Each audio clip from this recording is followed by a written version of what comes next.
Should the Prime Minister be putting more pressure on Hamas, like you say, but how should he go about doing that? Definitely, there is no pressure that Albanese can apply to Hamas directly, but he can certainly apply it to other countries in the Middle East region to the greatest extent possible, and I'm not overestimating Australia's capacity to do so. Of course, the suffering has to be addressed. It is horrific. By any standard, it can't continue.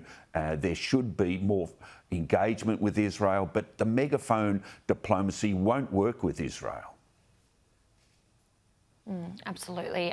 Let's get to some other news today. There's lots to get through. We've got the UK pledging 50-year support to do with AUKUS. The US, though, notably absent, if you will, and US uncertainty looms here. You've got the investigation or review, if you will, of the submarine deal. What do you make of all of this at the moment? Well, you've hit the nail on the head, Holly. It's great that the British government commits another 50 years to AUKUS. Their support's never in doubt. The key is the Americans, and there's two issues here. The first is they're only producing one Virginia-class nuclear-powered submarine a year as it currently stands, and they need that submarine to replace their own ageing fleet. So that's an engineering and capacity problem. And secondly, as you say, there's an AUKUS review, and here the hardliners within the Trump administration have raised the high jump bar because they're now asking for potentially for commitments from Australia. What are you going to do with those submarines? Supposing China invades Taiwan, will you support America in a conflict with China? Now, Albanese's handled it well by saying, well, America hasn't come out openly and said they would defend Taiwan in the event of an invasion by China, so why should we? But he can only keep that up for so long.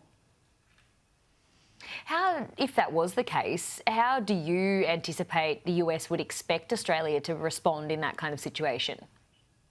Well, the nuclear submarines are a warfare game changer. They have incredible capacity, and they would expect the nuclear powered submarines to be deployed if they themselves went to Taiwan's rescue, and that's far from public policy. So the hardliners within the Trump administration will have to convince the US to adopt that position before they can demand it of their allies. So we'll have to go through this process with them during this review, but there is a degree of uncertainty about its outcome. Peter, what's standing out to me throughout this whole process is that Australia has not had a meeting with President Trump. How do you feel about that?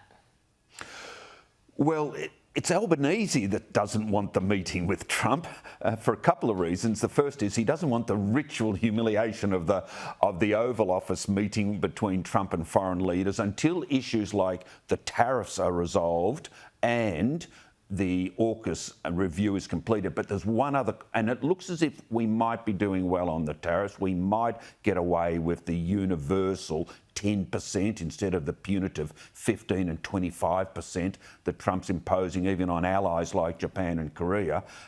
But we still do have the problem that Trump is demanding that his allies spend 3.5% of GDP on defence acquisitions. We're spending 2%. So I don't see how Albanese can have the full-blown Washington visit, Oval Office, meet and greet until he solves that problem, because Trump will go him in front of the world's media, which is why Albanese is trying to organise a side meeting at one of the international meetings coming up over the next 2 to 3 months.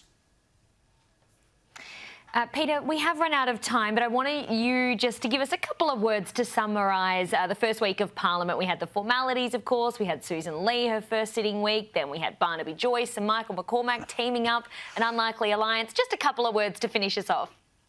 Well, it was unusually entertaining, wasn't it? Because you've got the two old bulls, or sometimes called the steers of the National Party, making peace, undermining David Littleproud. Susan Lee's strengths and weaknesses were on display. Her strengths are very personal, calm, collected, professional, prepared, committed. The weakness is, how does she get cut through in the face of overwhelming majority of the government? And she'll need to develop policies and an ideological edge to achieve that. And then we had the government trying to keep its hubris and self-satisfaction under control and not doing it entirely perfectly, but overall the government's trying to set a tone of working for the Australian people and in harmony to the greatest extent possible with the crossbench. We can always count on Barnaby Joyce to give us a bit of a smile during the week, can't we? That bull and steer clip. If you haven't seen it, I highly recommend you go and watch it. Peter McGauran, always great to see you. Thank you so much. Thanks, Holly.